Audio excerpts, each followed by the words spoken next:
Assalamualaikum warahmatullahi wabarakatuh.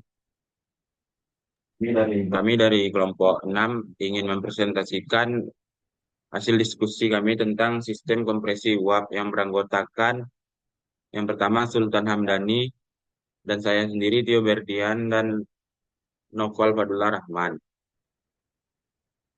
Di sini akan dijelaskan oleh Sultan Hamdani. Kepada Sultan dipersilahkan. Baik, yang pertama saya akan menjelaskan tentang pengertian dari kompresi uap. Sistem kompresi uap merupakan suatu sistem yang menggunakan kompresor sebagai alat kompresi refrigeran yang dalam keadaan bertekanan rendah akan menyerap kalor dari tempat yang didinginkan, kemudian masuk pada sisi pengisap suction, di mana uap refrigeran tersebut ditekan di dalam kompresor sehingga berubah menjadi uap bertekanan tinggi yang dikeluarkan pada sisi keluaran, discharge. Dari proses ini kita menentukan sisi bertekanan tinggi dan sisi bertekanan rendah.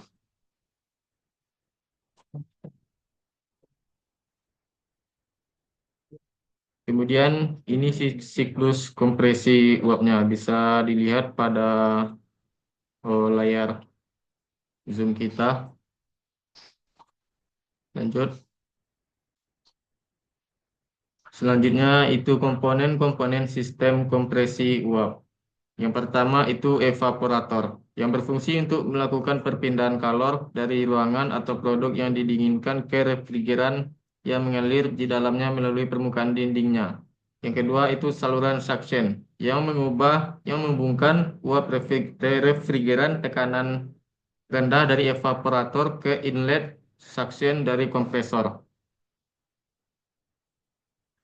Yang ketiga, kompresor yang berfungsi untuk memindahkan uap refrigeran dari evaporator dan menaikkan tekanan dan temperatur uap refrigeran ke suatu titik di mana uap tersebut dapat berkondensasi dengan normal sesuai dengan media pendinginnya. Saluran discharge atau hot gas menyalurkan uap refrigeran tekanan tinggi dan temperatur tinggi dari discharge kompresor ke kondensor yang berfungsi melakukan perpindahan kalor melalui permukaannya dari uap refrigeran ke media pendingin kondensor. Yang keenam, reservoir tank berfungsi untuk menyimpan refrigeran cair dari kondensor sehingga pengiriman refrigeran cair selalu tersedia bila mana evaporator memerlukannya.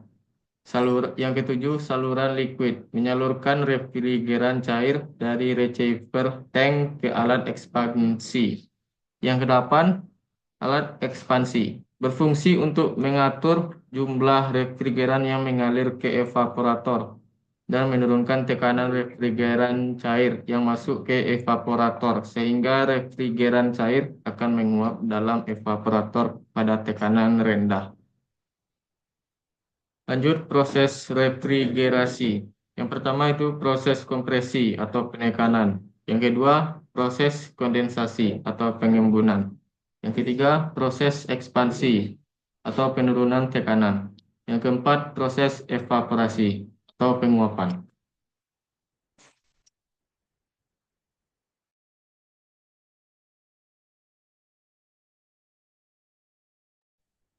Baik, untuk selanjutnya akan dijelaskan oleh Noval Fadullah Rahman. Kepada Noval dipersilahkan. Baik, selanjutnya yaitu ada proses kompresi.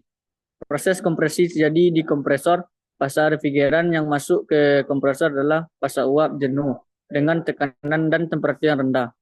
Pada proses ini berlangsung secara isentropik, yaitu proses di mana nilai entropi tetap tetapi tidak terjadi perubahan. Yang kedua yaitu proses kondensasi.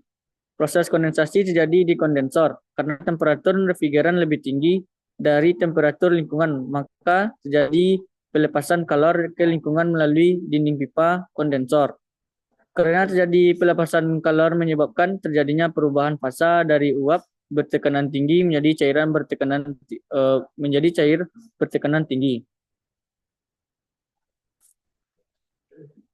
Yang ketiga itu proses ekspansi. Proses ekspansi terjadi di katup ekspansi setelah melepaskan color di kondenser. Refrigeran cair yang bertekanan tinggi akan mengalir dan masuk ke katup ekspansi yang kemudian akan diturunkan tekanannya sehingga temperatur pun menjadi turun.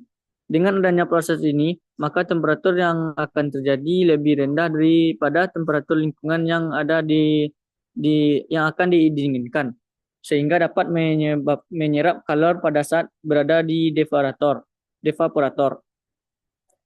Yang keempat ada proses evaporasi. Proses evaporasi jadi di evaporator, di mana temperatur refrigeran di evaporator dibuat lebih rendah dari ruang yang akan didinginkan, yaitu dengan proses penguapan. Agar jadi proses penguapan, maka dibutuhkan kalor yang sangat besar yang diambil dari lingkungan atau produk. Proses evaporasi yang terjadi di evaporator ini berlangsung secara isobarik dan isotermal, yang artinya nilai temperatur dan tekanannya konstan. Selanjutnya akan dikembalikan ke moderator. Baik, hanya itu yang dapat kami presentasikan. Jika ada salah dan kekurangan, kami mohon maaf. Kami akhiri. Assalamualaikum warahmatullahi wabarakatuh. Waalaikumsalam warahmatullahi wabarakatuh.